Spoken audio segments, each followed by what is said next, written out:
Hey buddy, for this week's video, I wanted to talk about my Nintendo Switch.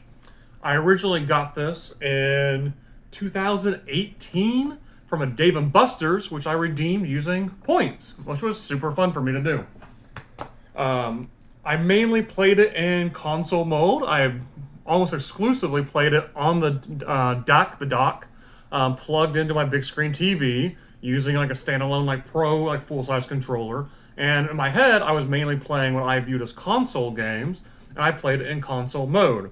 So I was playing Super Smash Brothers, Mario Kart. Those are the games I was looking forward to, like Mario Party, like the big party games, the friend games that you have people come over and play games with. And that's why I got that for those exclusive Nintendo titles, and which were games I traditionally played in the living room on the big TV, and that's how I played them on the Switch. And so for a couple years there, it was real good, and that was the only way I kind of played the Switch. And then I had other issues, not other issues. Other games came out, like Pokemon, which to my head was a traditional handheld game because that's how I've interacted with the franchise for the last 20 something years. So I started trying to play the Switch in handheld mode, and I had kind of problems with just like the comfort and the grip playing it. It's nothing wrong. It's designed for kids to be everyone can play their way, like a broad audience, and I just have giant adult hands. And feel some of the buttons and some of the responsiveness. I was playing like Pokemon Arceus. I was just really struggling around to hit some of the controls and the comfort as I was like laid back on the couch, like holding it up. It didn't really fit well for me, and I didn't play it in console mode because like I want to have TV on the background, and that's how I play Pokemon. When you're on like in the backseat of a car on a road trip, that's Pokemon memories for me. So I didn't get as much playment out of it, and then Advance Wars came out, which was in my head again a remaster of a game I used to play in the 2000s, maybe the late 90s, and it was a traditional handheld game for me. It was portable and pocket and handheld, and I've loved playing that game. That's the one I have been playing, on the plane, traveling at friends' houses. It has great co-op experiences that you can actually have multiple people on their own handhelds instead of like having what you want, like a big party game or even like a racing game on the big screen TV, split screen. That's great. With Advance Wars, you can actually do like Fog of War, so it actually like hides part of your screen from your enemies, so they don't kind of see what you're doing. You can like sneak units around and route and flank and do some really fun stuff. And everyone has their own handheld with their own information, and you kind of secret tactics, kind of like a normal border card game. Like you have strategy and keeping things secret and surprise. So it's super fun. I've been playing a lot more of that handheld with friends, by myself, TV on the background, playing in handheld mode. And I can illustrate. Yeah, it's portable. It's light. That's what it's made for. But for my giant man hands, I'm really having trouble with some of the ergonomics of it. So that led us to my first solution, which I wanted to talk about here, which is the Nitro Deck made by CKRD. This is basically just a shell. Think of it like a mech suit that you put around your Switch. It communicates by the USB-C on the bottom, so it's actually not communicating by Bluetooth. So you should have slightly, like I can't tell a difference, but that's what they advertise of having no or little latency or lag. And you can tell the size of it is significantly beefier. So you got full-size grips here, full-size triggers, bumpers and triggers. You got paddle buttons on the back, which by default are mapped to the triggers, but you can map those. You got a little bit larger joysticks, deeper click buttons, and an actual D-pad. This is it upside down. There we go.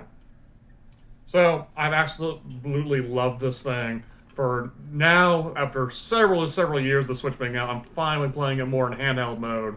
I've really enjoyed this as for my giant man hands. A lot more ergonomic, a lot comfier grip for playing for hours at a time. Still light and portable. I still can travel with this and take this on the go. But this has fixed the first problem for me of the comfort when playing in handheld for long periods of time as an adult. It gives it like a little bit beefier of a kickstand. And it just fits around your Switch because the Switch is just your core console, and everything else is just a kind of add-on accessory, which is really clever of them, that you can customize whatever grips and interfaces you want the Joy-Cons are amazing technology. That this is one controller, or both of them is one controller. You have friends over handheld play. Like, this is brilliant. But for me, playing in handheld mode, just the slightly wider, thicker grip of this has been a lot more comfortable for me. So that's awesome. The other issue I'm running into is this Switch came out, again, 2017, 2018. This is the version 1 that I got.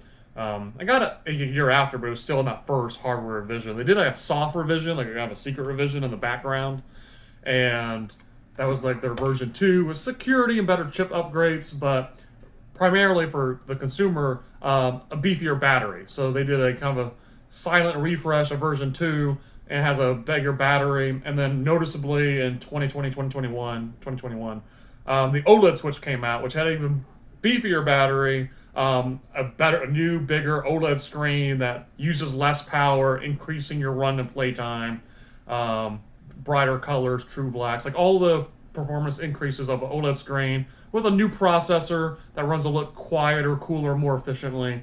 Again, increasing your runtime for a game. So I was having issues on playing Advance Wars or any kind of handheld game, getting low battery notifications or just even worrying about the battery. So then I'm playing with the cord plugged into it, which is not comfortable or nice. You want to be able to move around or change seats, and now you're kind of tethered to wherever that cable length is. You have friends over, then you're kind of fighting over cables. So my runtime's only been about 4 or 5 hours, which isn't terrible. But if you're at full charge, you still get that low, worry about maybe even like 3 to 4, but depending on what games and how intensive it is. So that's been kind of a problem for me, is the battery life of, again, a 6-7-year-old console, which is insane to think about. So my solution for that is I bought a different Switch. I bought an OLED Switch, which I got this off eBay used, and it's in great shape. I can turn it on.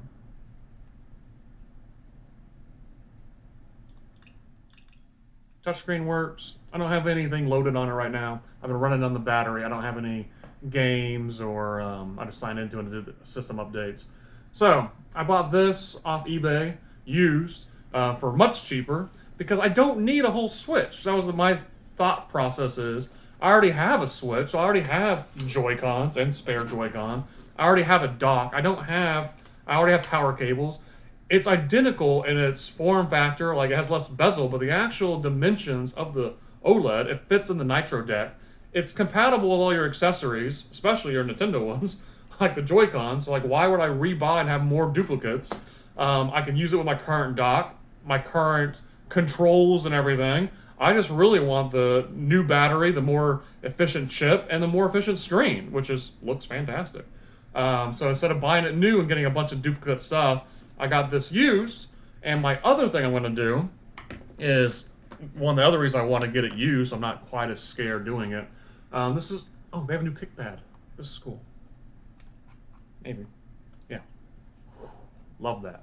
The kickstand much beefier. So for this Switch, I'm going to do a case swap on it for the Joy-Cons as well, and I'm going to replace it with transparent blue shell, because that's obviously the best color of the 90s ever invented, with those transparent shells.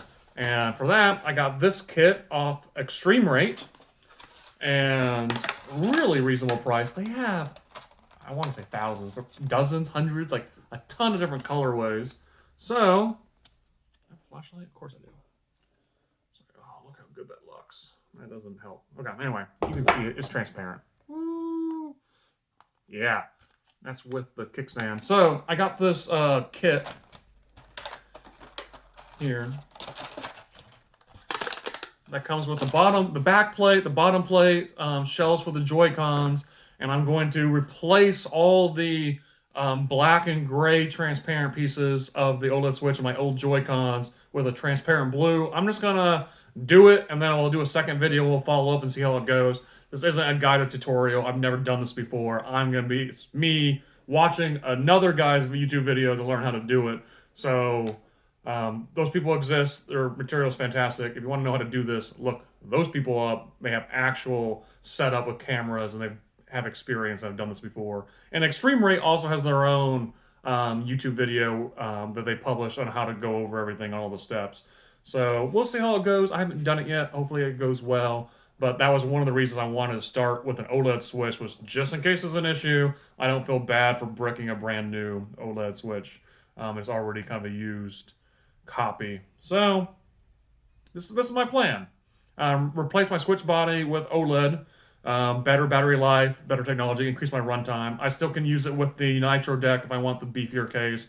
And for travel or portability, I'll have some sweet reskin Joy-Cons, and I'll still have a custom unit that looks blue and transparent and the coolest thing that you've ever seen in 1999. Okay, thanks for watching, and tune in next week, and hopefully we'll have a successful update for you. Thanks for watching, buddy.